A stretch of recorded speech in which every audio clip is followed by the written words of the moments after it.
அப்படின்னு கேட்டிங்கன்னா, இப்போ ரசாயன உரங்கள் நம்ம அதிகமாக போடுறதுனால, இப்போ யூரியாவே எடுத்துட்டா, ஒரு யூரியாவில் 1 kg அப்படின்னு நீங்கள் எடுத்துட்டீங்கன்னா, ஒரு 80% அதில் சால்ட் தான் இருக்கும். ஒரு 20% மட்டும்தான் நைட்ரஜன் இருக்கும்.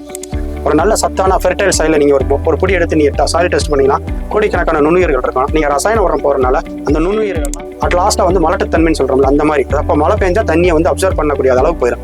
சம்டைம்ஸ் இப்போ ரீசன்ட் அளவுக்கு அதிகமான சால்ட் போட்ட யூரியா அந்த மாதிரி இடங்கள்லேருந்து நம்ம சாப்பிட்ற சாப்பாடு எங்கே நம்மளுக்கு சேருதுன்னா, நம்ம பிளட்ல தான் சேரும். எடுத்தோன்னே நீங்கள் எல்லாமே இயற்கை விவசாயத்துக்கு போங்கன்னு சொல்ல முடியாது. இப்போ ஒரு தென்னை மரத்துக்கு எடுத்துக்கிறீங்க, அவங்க வந்து செயற்கை உரம் யூஸ் பண்ணிகிட்டே இருக்கிறாங்க, நிலத்துக்கு செயற்கை உரம் யூஸ் பண்ணுறாங்க அப்படின்னா. சார் வணக்கம் சார். வணக்கங்க சார். உங்களோட பேர், அப்புறம் நம்ம இயற்கை உரம் தயாரிக்கிற கம்பெனி எங்க இருக்கு, அதை ஃபர்ஸ்ட் தெளிவா சொல்லிடுங்க சார். என்னோட பேர் சரவணன். இந்த இடம் பார்த்தீங்கன்னா திண்டுக்கல் மதுரைக்கு சென்டர்ல இருக்கு. இங்க இருந்து திண்டுக்கல் 30 கிலோமீட்டர்ஸ், மதுரை 30 கிலோமீட்டர்ஸ். இந்த ஃபார்ம் பேர் ராசி ஆர்கானிக் ஃபார்ம்ஸ். சரிங்க. இங்க பாத்தீங்கன்னா எல்லாமே இயற்கை உரங்கள் தயார் பண்ணிட்டு இருக்கிறோம். மெயின் ரோட்லயே இருக்கு, NH44ல. நீங்க திண்டுக்கல்ல இருந்து வர்றப்ப லெஃப்ட் சைட்ல இருக்கு உங்களுக்கு. நம்ம ஊர் எந்த ஊருக்கு சார் கரெக்டா? இதுக்கு இந்த இடத்துக்கு பேர் பாண்டியராஜபுரம் சொல்லுவாங்க. பாண்டியராஜபுரம் சொல்லுவாங்க. எக்ஸாக்டா பக்கத்துல தாலுகான்னு பாத்தீங்கன்னா வாடிப்பட்டி தாலுகா. பக்கத்துல ஒரு 4 கிலோமீட்டர்ஸ் இங்க இருந்து டுவர்ட்ஸ் மதுரைக்கு போனீங்கன்னா வாடிப்பட்டி இருக்கும். அந்த தாலுகால இருக்கிறோம் நம்ம. சரிங்க சார். இப்போ எத்தனை வருடங்களா வந்து இந்த இயற்கை உர கம்பெனி வந்து ரன் பண்றீங்க? இது 2001ல இருந்து பண்ணிட்டு இருக்காங்க. அப்பா ஆமா 2001ல இருந்து பண்ணிட்டு இருக்காங்க. நம்ம ரொம்ப ஆக்டிவா இருக்கிறது ஒரு 7-8 இயர்ஸா இதை பண்ணிட்டு இருக்கேன், ஃபுல் எக்ஸ்பேண்ட் பண்ணி. அப்பா பண்றப்ப ஃபர்ஸ்ட் மண்புழு உரம் மட்டும் பண்ணிட்டு இருந்தாங்க. இப்போ வந்து கிட்டத்தட்ட ஒரு 20-25 ப்ராடக்ட் எல்லாமே ஆர்கானிக் இன்புட்ஸ், நேச்சுரலா மண்ணுக்கு என்ன தேவையோ இயற்கையா எப்படி கொடுக்கலாமோ அந்த மாதிரி ப்ராடக்ட் எல்லாமே பண்ணிட்டு இருக்கோம். சரி சார். மெயினா ஒரு 4-5 ப்ராடக்ட் அப்படின்னா என்னென்ன விஷயங்கள் பண்றீங்க? மெயினா பாத்தீங்கன்னா அங்க மண்புழு உரம் பண்றோம். இன்னொன்று ஃபார்ம் யார்டு மெனூர்னு சொல்லுவாங்க, அதாவது மக்கின குப்பைகள், ஆர்கானிக் மெனூர்ஸ், ஃபார்ம் யார்டு மெனூர் சொல்லுவாங்க. கோட் மெனூர் ஆட்டு உரம் பண்றோம்.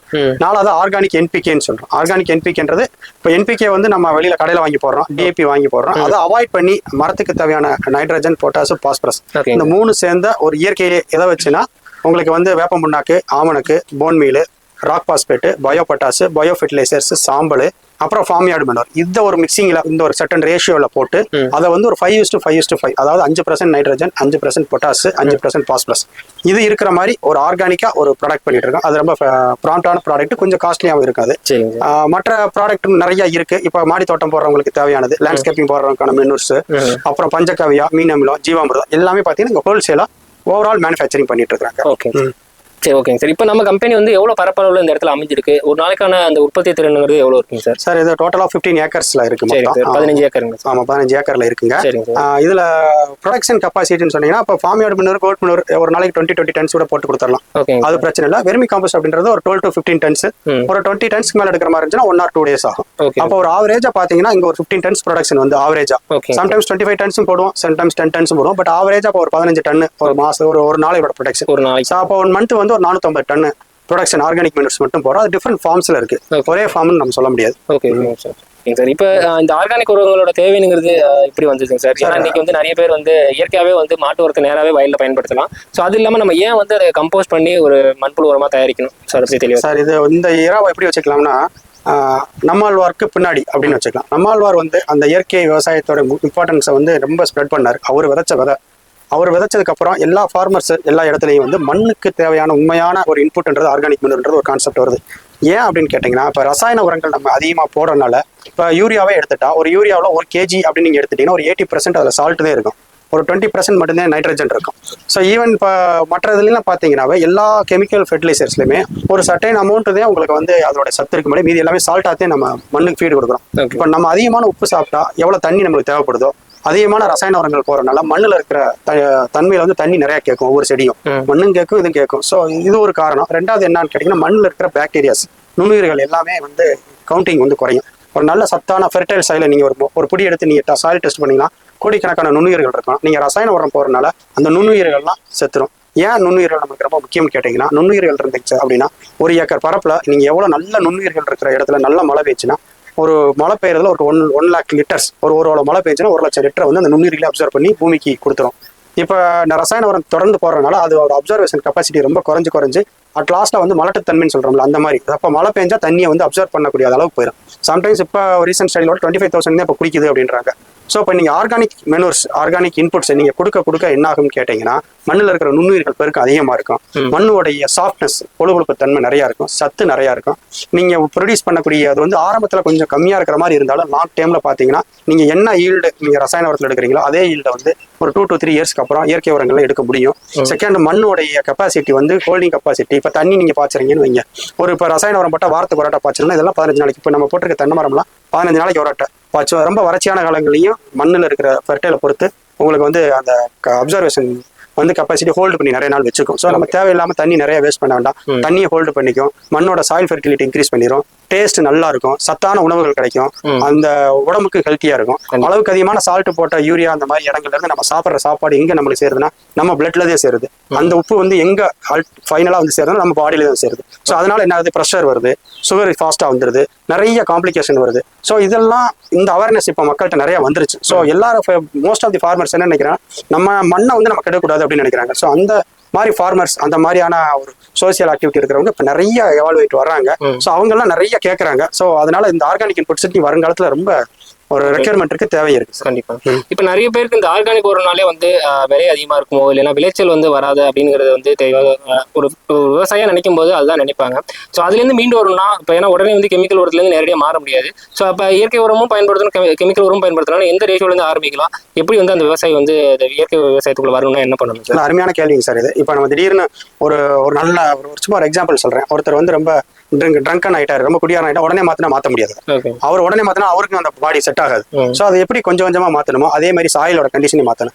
எடுத்தோன்னே நீங்க எல்லாமே இயற்கை விவசாயத்துக்கு போங்கன்னு சொல்ல முடியாது. இப்போ ஒரு தென்னை மரத்துக்கு எடுத்துக்கிறீங்க, அவங்க வந்து செயற்கை உரம் யூஸ் பண்ணிட்டே இருக்காங்க, நிலத்துக்கு செயற்கை உரம் யூஸ் பண்றாங்க அப்படின்னா இப்போ ஃபார் எக்ஸாம்பிள் ஒரு டைம் நீங்க வந்து இயற்கை உரம் கொடுக்கும்போது அடுத்த தடவை நீங்க இன்ஆர்கானிக் மெட்டீரியல், அதாவது செயற்கை உரங்களை போடுங்க. அப்புறம் இயற்கை உரம், செயற்கை உரம், அப்புறம் என்ன பண்ணுங்க, 2 தடவை இயற்கை உரம், 1 தடவை செயற்கை உரம், அப்புறம் ஒரு 1 or 2 years அப்படி போயிட்டு அப்புறம் 3 தடவை நீங்க வந்து என்ன பண்ணலாம், இயற்கை உரங்கள் கொடுக்கும். அப்போ அந்த மண்ணு வந்து கொஞ்சம் கொஞ்சமா ஒரு ஸ்லோ டிரான்ஸ்ஃபார்மேஷன் ஆகணும் கண்டிப்பா. அது மாதிரி இப்போ நீங்க நிறைய நம்மாழ்வார் வீடியோ பாத்தீங்கன்னா அவர் சொல்லுவாங்க கிளீனா ஒரு மண்ணோட வளத்தை எப்படி நம்ம மீட்கணும் அப்படின்னா, அந்த நவதானியங்கள் 9 நவதானியங்கள், எண்ணெய் வித்துக்கள், இந்த மாதிரியான ஒரு 27 ஐட்டம் சொல்லுவாங்க. அதெல்லாம் போட்டு நீங்க மடக்கி விடலாம், மூடாக்கு போடலாம். இந்த மாதிரி மண்புழு உரம், மாட்டுச்சாணத்தை போட மட்டும் நம்ம கேர்ஃபுல்லா இருக்கு. நல்லா மக்கி சூடு ஆறி போடணும், இல்லை அப்படின்னா நிறைய ஃபங்கஸ் வரதுக்கு வாய்ப்பு இருக்கு. அதுல ஒரு சின்ன அட்வான்டேஜ் இல்லாம இருக்கு. பட் ஆனா நல்ல மக்க வச்சு போட்டால் மாட்டுச்சாணம் வந்து பாஸ்பரஸ் அதிகமா இருக்கு. சோ இந்த மண்ணை மாத்துறதுக்கு it will take some times. அதான் நான் சொன்னேன் ஆரம்பத்திலே, உங்களுக்கு ஒரு 3 years ஆகும். நீங்க இது பண்ணிட்டீங்கன்னா கண்டிப்பா உங்களுக்கு ஈல்டு நல்லா வரும். உங்களுக்கு என்ன நோய் எதிர்ப்பு சக்தி வந்துடும், உங்களுக்கு டேஸ்ட்டும் கிடைக்கும். நீங்க எவ்வளவு இன்புட்ஸ் கொடுக்குறீங்க, எவ்வளவு அவுட்புட், அதுதான் உங்களுடைய ப்ராஃபிட். இப்போ நீங்க ஆர்கானிக் இன்புட்ல ஆரம்பத்துல அதிகமா கொடுக்குற மாதிரி இருக்கு, போக குறைச்சிக்கிட்டே வந்துடலாம். அப்புறம் உங்களுக்கு வந்து அந்த ப்ராஃபிட் மார்ஜின் உங்களுக்கு கண்டிப்பா வரும். But you have to wait for 3 to 4 years. அந்த பியரபிள் இருக்கணும். இப்போ ஏற்கனவே மண்ணுல நான் எதுவுமே போடல அப்படின்றவங்களுக்கு ரொம்ப ஈஸி. ஆரம்பத்துல இருந்து நீங்க வந்து அந்த மண்ணை வந்து நீங்க இயற்கை உரங்களுக்கு பழக்கிடலாம். அப்படி புதுசா போட்டுக்கிட்டு இருக்கவங்களுக்கு தான் இந்த பிரச்சனையா.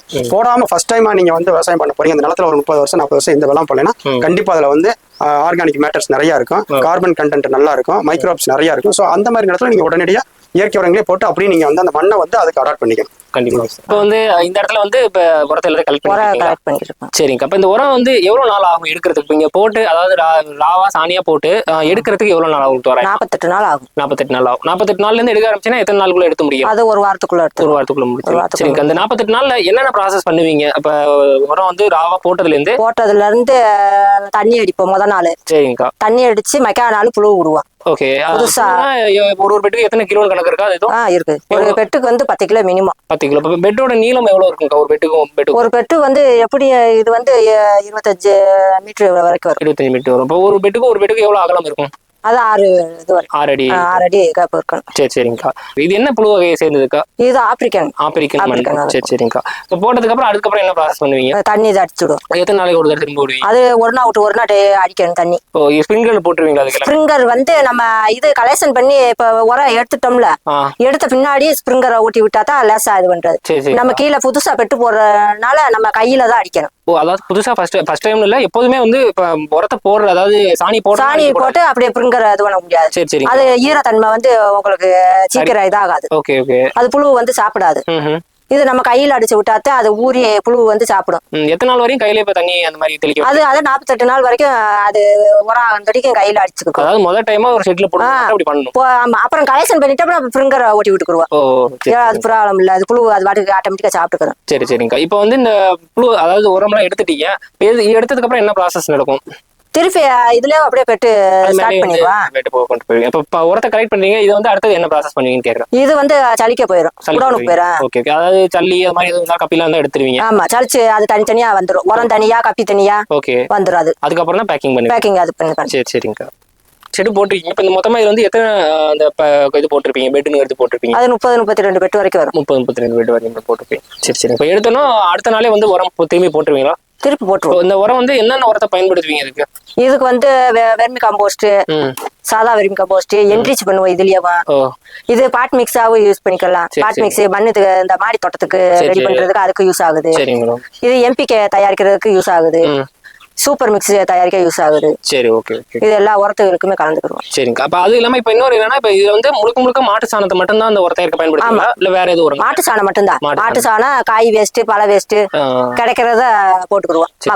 மக்கறது மாதிரி எது இருக்கோ அதை போட்டு கீழே போட்டு சாப்பிடுறது புழுவுக்கு.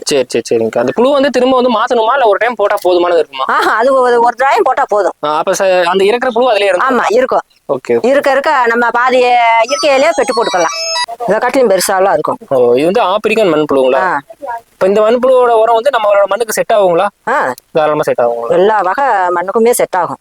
சரி, ஓகேங்க. இப்போ வந்து நம்ம இங்க இருந்து வந்து அந்த வெர்மி கம்போஸ்ட் எடுத்து வந்தீங்க, மண்புழு உரத்தை எடுத்து வந்தீங்க. அடுத்து என்ன ப்ராசஸிங் நடக்கும்? இங்க வந்து சலிச்சு பேக் பண்ணிடுறோம். சரிங்க. சலிக்கிறதுக்கு முன்னாடி வந்து என்ரிச் பண்றீங்களே, அது என்னென்ன பண்றீங்க? அது வந்து ஒரு 6 வகை உயிர் உரங்கள் கலப்போம். அசோஸ்பரஸ், சூடோமோனஸ், பயோபாக்டீரியா, டாம், பொட்டாஷ் பாக்டீரியா. சரிங்க. ஒரு 6 விதமான உயிர் உரங்கள் கலப்போம். சரிங்க. அது எவ்வளவு வீதம் கலப்பீங்க? ஒரு டன்னுக்கு 6 கிலோ. ஒரு டன்னுக்கு அந்த ஒவ்வொரு கிலோ எல்லாத்தையும் மிக்ஸ் பண்ணுவீங்க. அது மிக்ஸ் பண்ணிட்டு அதுக்கப்புறம் என்ன ப்ராசஸ் பண்ணி சலிப்பீங்க? சலிச்சிடும். சரிங்க. சலிச்சுட்டு இப்ப இதுல சலிக்கிறதுல எப்படி பிரியும்? இது போட்டோன்னே வேஸ்ட் வந்து டேரக்டா அது கீழே ஓடினா. சரிங்கக்கா. அதாவது வெளியில வந்துடும். இது டேரக்டா உரம் வந்து ஓகே, அதாவது பியூரானது வந்துடும். மிக்ஸ் பண்ணியே வந்துடும். சரிங்கக்கா. அடுத்தது என்ன ப்ராசஸ்? மிக்ஸ் பண்ணி வந்தோடனே இந்த பேக்கிங் பிடிக்க ஆரம்பிச்சிருவாங்க. சரிங்கக்கா. இது வந்து எத்தனை கிலோ பேக் வந்து பிடிப்பீங்க? இது 50 கிலோ மினிமம். சரிங்கக்கா. இதுக்கப்புறம் வந்து அது இதுக்கு முன்னாடி வந்து 25 கிலோ. இதோட ஓகே. இதுக்கப்புறம் வந்து தச்சிட்டு அனுப்பி அப்படியே லோட் ஏத்திப்பாங்க. ஃபைனலா வந்து இந்த ப்ராசஸ் தான். அவ்வளவுதான் ஃபைனல் இதுதான். சரிக்கா. ஓகே. தொழு உரமும் ஆட்டு உரமும் ரெடி பண்ற இந்த இடத்துல வந்து மண்புழு உரம் வந்து அந்த சைட் ரெடி பண்ற செட்டுக்குள்ள ரெடி பண்ணுவோம். இது வந்து தொழு உரமும் ஆட்டு உரமும் ரெண்டும் ரெடி பண்றாங்க. மண்புழு உரம் வந்து மண்புழு வந்து குப்பையில போட்டு நல்லா சாப்பிட்டு மண்புழு வச்ச வந்து மண்புழு உரம். இங்க வந்து மாட்டு சாணத்தை ஆட்டு சாணத்தை வந்து நல்லா 6 மாசத்துக்கு மேல வந்து நல்லா காய வச்சு ரொட்டவேட்டர் போட்டு நல்லா பவுடரா ஆக்கி அதை வந்து நாங்க வந்து சூடானதுக்கு அப்புறம் கஸ்டமர் எந்த மாதிரி லெவலில் கேட்கறாங்களோ அந்த மாதிரி என்ட்ரிச் பண்ணி அந்த மாதிரி நாங்கள் வந்து பேக் பண்ணுவோம். மாசம் வந்து 1 வருஷத்துக்கு மேலேயே ஆகும். நல்லா மாட்டுச்சாணத்தை வந்து கொண்டு கொட்டி நல்லா வந்து கிண்டி விட்டு 6 மாசத்துல இருந்து மேல 1 வருஷம் அளவுக்கு நாங்கள் வந்து நல்லா கிண்டி காய வச்சிருவோம். பவுடர் ஆகி ரொட்டவேட்டர் போட்டு முன்னாடி போய் செட்டில் போட்டு கஸ்டமர் எந்த லெவலில் 25 கிலோ கேட்டாங்க, 50 கிலோ கேட்டாங்க, அது மாதிரி பேக் பண்ணி நாங்கள் கொடுத்துருவோம். சரிங்க சார். இப்போ நம்ம வந்து தொழு உரமும் பார்த்துருந்தோம், அது இல்லாமல் வந்து நம்ம வெர்மி கம்போஸ்ட் அதாவது மண்புழு உரமும் பார்த்துருந்தோம். ஸோ இப்போ பயன்படுத்தினா எப்படி பயன்படுத்தலாம், எந்தெந்த பயிர்களுக்கு பயன்படுத்தலாம், எவ்வளோ விதங்கள்லேருந்து பயன்படுத்தணும், ஸோ அதை பற்றி எல்லாமே தெளிவாக சொல்லுங்கள். கண்டிப்பாக சார். ஆர்கானிக் இன்புட்ஸ்ன்றது எல்லாமே ஒவ்வொன்றும் ஒவ்வொரு கேரக்டர் இருக்குது. இப்போ நீங்கள் ஃபார்ம் யார்டு மணி அதாவது தொழு உரத்தை நீங்கள் எடுத்தீங்கன்னா பாஸ்பரஸ் அதிகமாக இருக்கும். கோட் மூணு எடுத்தீங்கன்னா நைட்ரஜன் அதிகமாக இருக்கும். மண்புழு உரத்தில் கார்பன் கண்டென்ட் அது ஆர்கானிக் மேட்டர்ஸ் நிறையா இருக்கும். இப்போ புதுசாக செடி வைக்கிறவங்களுக்கு நான் ரெக்கமெண்ட் பண்ணுறது, நீங்கள் வந்து மண்புழு உரம் போட்டுட்டு ஒரு 50% மண்புழு உரம், 50% அது மேல் மண், அடிமண் இல்லை மேல் மண், அந்த மண்ணை மிக்ஸ் பண்ணி நீங்கள் போட்டிங்கன்னா செடி வந்து ஃபால்ட் ஆகிறது 99% அவாய்ட் பண்ணிடலாம். ஏன்னா மண்புழு உரம் வந்து ரொம்ப குளிர்ச்சியை கொடுக்கும். ஸோ வேறு வந்து இளம் பருவத்தில் இப்போ தாய்ப்பால் எப்படி தேவைப்படுதோ அந்த மாதிரி ஒரு செடி புதுசாக வைக்கிறீங்கன்னா எந்த மரமாக, தென்னை மரமாக இருக்கட்டும், எந்த செடியாக இருக்கட்டும், அது என்ன ரேஷியோவில் நீங்கள் மண் போடுறீங்களோ அந்த ரேஷியோவில் மண்புழு உரத்தை மிக்ஸ் பண்ணி போடுங்க, நல்லாயிருக்கும். இல்லை நீங்கள் ஒரு விவசாயம் பண்ணுறீங்க, பெரிய லெவலில் ஒரு நெல் போடுறீங்க, சோளம் போடுறீங்க, ஏதோ ஒரு பயிர் பணப்பயிர் ஏதோ ஒன்று போடுறீங்க அப்படின்னா ஃபஸ்ட்டு தொழு உரத்தை போட்டுங்க. ஒரு ஏக்கருக்கு உங்களால் முடிஞ்சது உங்கள் ஏரியாவில் கிடைச்சுன்னா மாட்டுச்சாணம் தொழு உரம்னு சொல்கிறோம், அது வந்து நல்லா மக்கியது பேர் தொழு உரம். ஸோ அந்த மாதிரி ஃபார்ம் யார்டு மண்ணூர் எல்லாம் மிக்ஸ் பண்ண ஆர்கானிக் மேட்டர் நீங்கள் வந்து விவசாயத்துக்கு 1 or 2 months முன்னாடி போட்டு பண்ணுறது ரெக்கமெண்டேஷன். அப்புறம் 3வது ஆட்டு உரம். ஆட்டு உரம் பார்த்தீங்கன்னா இப்போ வாழை இந்த மாதிரி ஐட்டங்கள் நல்ல அந்த பழங்கள் இருக்குது பார்த்தீங்களா, பழம் நல்ல பாலிஷாக வரணும் அப்படின்னா ஆட்டு உரம் வந்து நல்ல ரிசல்ட் இருக்கும் உங்களுக்கு. ஆட்டு உரத்தோட கியூமிக்கை மிக்ஸ் பண்ணி நல்லா போட்டிங்கன்னா அது நல்ல ரிசல்ட் இருக்கும்.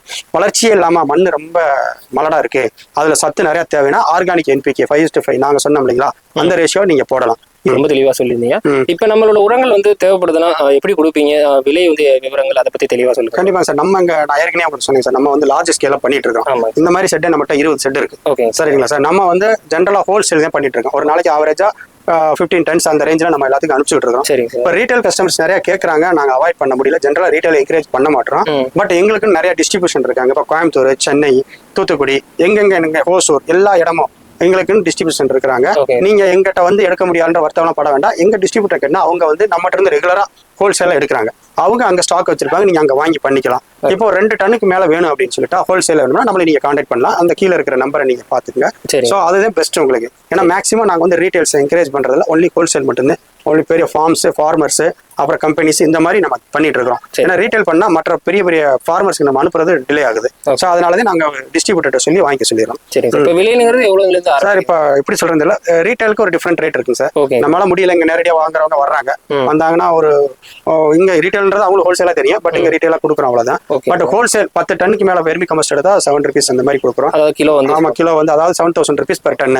மண்புழு இதே என்ரிச்னு இருக்கு, மண்புழு உரத்திலேயே செறிவூட்டப்பட்டது இருக்கு. அதாவது பாத்தீங்கன்னா அசோஸ்பேரிலம், பாஸ்போபாக்டீரியா, சூடோமோனாஸ், ட்ரைகோபாம் இந்த மாதிரி பயோ ஃபெர்டிலைசர்ஸ், பயோ இன்புட்ஸ் கொடுத்து அதை நல்லா ஒரு என்ரிச் பண்ணி கொடுக்கறது ஒரு 1 rupee கூடும். அது 8 rupees வரும் ஹோல்சேல்ல நான் சொல்றது. அதே மாதிரி ஆர்கானிக் என்பிகே வந்து ரீட்டைல்ல ரொம்ப டிஃபரெண்ட், அதெல்லாம் ரொம்ப காஸ்ட்லியா இருக்கும். ஹோல்சேல் டன் கணக்குல எடுக்கிறவங்களுக்கு ஒரு கேஜி வந்து 16 rupees கொடுத்துட்டு இருக்கிறோம். ஆர்கானிக் என்பிகே வந்து இப்போ ஃபார்ம் யார்டு மினோர்லாம் ஒரு டிஃபரெண்ட் ரேட்ல இருக்கு. அது 6 rupees அந்த மாதிரி வரும். கோட் மினோர் மட்டும் கொஞ்சம் காஸ்ட்லியா இருக்கும், 7.5 rupees வரும். ஸோ இது இன்னைக்குள்ள ரேட்டு. பட் இப்போ சம்டைம்ஸ் என்னன்னா இந்த டிமாண்டை பொறுத்தும் அந்த ஃபிளக்சுவேஷன் ரேட் இருக்கு. இதே ஃபிக்ஸடா சொல்ல முடியாது. நாளைக்கு இன்னொரு 2 days கழிச்சு, ஒரு 1 year கழிச்சு நம்மளுக்கு டிமாண்ட்ஸ் நிறைய வருது, இல்ல ரா மெட்டீரியல் கிடைக்கிறது எங்களுக்கு நிறைய இஷ்யூஸ் வருது, அதுக்கு தகுந்த மாதிரி ரேட் ஃபிளக்சுவேஷன் இருக்கும். அந்த அது கண்டிப்பா இருக்கு சார். பட் இப்போதைக்கு அஸ் ஆஃப் நவ் இந்த மாதிரி ரேட்ல கொடுத்துக்கிட்டு இருக்கோம். லிக்யூட்ஸ்மே பாத்தீங்கன்னா 20 லிட்டருக்கு மேல இருக்கிறவங்களுக்கு பஞ்சகவ்யா, மீனக, ஜீவாமிரம், ஈவன் அக்னியஸ்திரம், அந்த நோய் எதிர்ப்பு சக்தி இருக்கு இல்லைங்களா, செகண்ட் பெஸ்ட் ரிப்பலன்ட்னு சொல்லுவாங்க, எல்லாமே பண்ணிட்டு இருக்காங்க. எல்லாமே அந்த அதுக்கு அந்த மாதிரி ரேட்ல கொடுத்துட்டு இருக்கு சார். சரி சரி. இப்போ எல்லா ஊருக்குமே தரத்துக்கு வாய்ப்பு இருக்குங்களா சார்? அதாவது ஹோல்சேல் கேட்கறாங்க அப்படின்னா ஹோல்சேல்னா மேக்ஸிமம் சார் புக்கிங் வந்துடும். 1 week கூட ப்ரோக்ராம் பண்ணிக்குவோம்.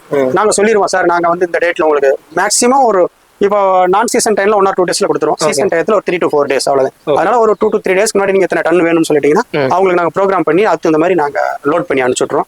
இங்க பக்கத்துல மதுரை இருக்கனால எல்லா வண்டி, லாரிஸ் எல்லாமே அங்கிருந்து இங்க வந்துருவாங்க. ஸோ அதுக்கு தகுந்த மாதிரி எல்லா ஊர்களுக்கும் இங்க இருந்து சப்ளை இருக்கு. சரி. ஸோ கண்டிப்பாக சார் ரொம்ப தெளிவாக சொல்லியிருந்தீங்க. தமிழ்நாட்டில் ஒரு மிகப்பெரிய ஆர்கானிக் மேனுஃபேக்சரிங் பண்ணுறீங்க. ஸோ நான் இது வரையும் பார்த்ததில்லை. ஸோ அது மாதிரி எல்லாமே ரொம்ப தெளிவாக சொல்லியிருந்தீங்க. நன்றி. உங்களோட நேரத்துக்கு ரொம்ப நன்றி. Thank you sir. தேங்க்யூ.